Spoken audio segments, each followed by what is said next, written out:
students, welcome to today's class. Today we will do the revision of the same chapter numbers, but your topic is different, that is nothing but rounding of numbers.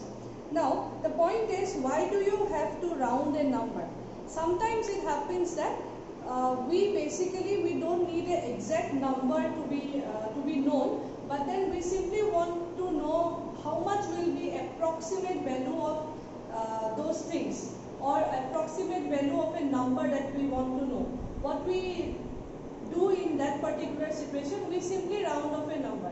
Suppose for example, I don't know the price of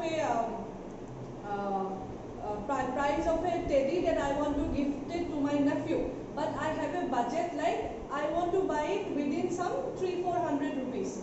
If you come and ask me like what kind of teddy you want to give, or what kind of teddy you want to give, what is the range of your price, then I can say that it will be around 200. Why did I say around 200? I just rounded off this figure to 200. It might be 180, it might be 185, or it might be 199 also. But what I did it, I simply rounded off the number to 200, so that to make easy to tell people.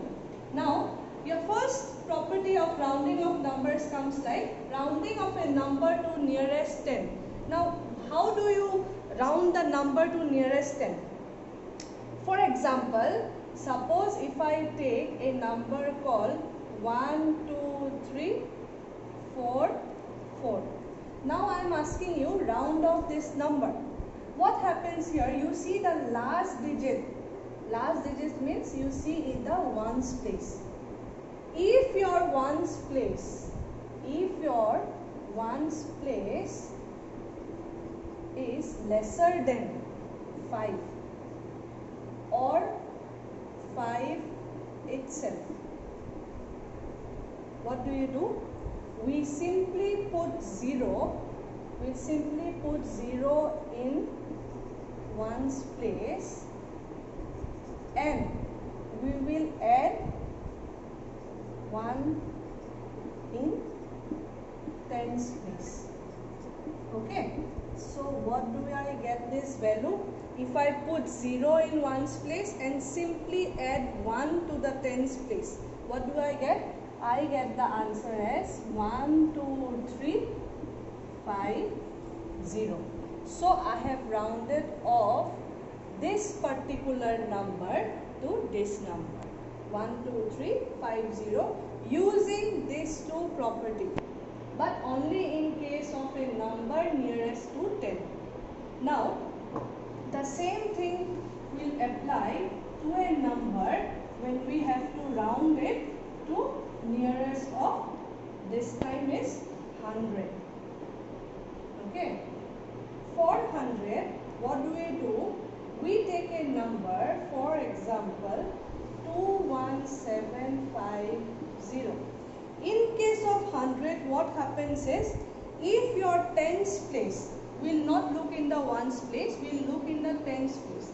If your tens place is 0, 1, 2, 3, 4, we will replace this particular tens place and the ones place with 0. That means both the places we will put 0, 0 only if your tens place is less than 5 or 5 itself. And your next property is, if the digit is 5 or more, that means in place of this, if I would have put 6, 7, 8, 9 value, then what will happen? We will replace this digit in the ones place and the tens place will 0, and we will increase the digit in the 100 place by 1. So in this case, for example, you see your ones place is 0 and your tens place is 5.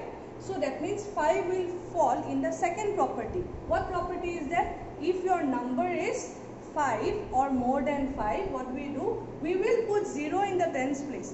We will put 0 in the ones place. But we will add 1 in the hundreds place. So if I have to round this number, it will become 1218000 using the property. Now, suppose if I take one different number, for example 1745. Now you see your this this thing falls in the second property.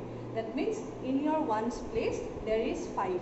So you have to put 0 in the ones place and 0 in the tens place.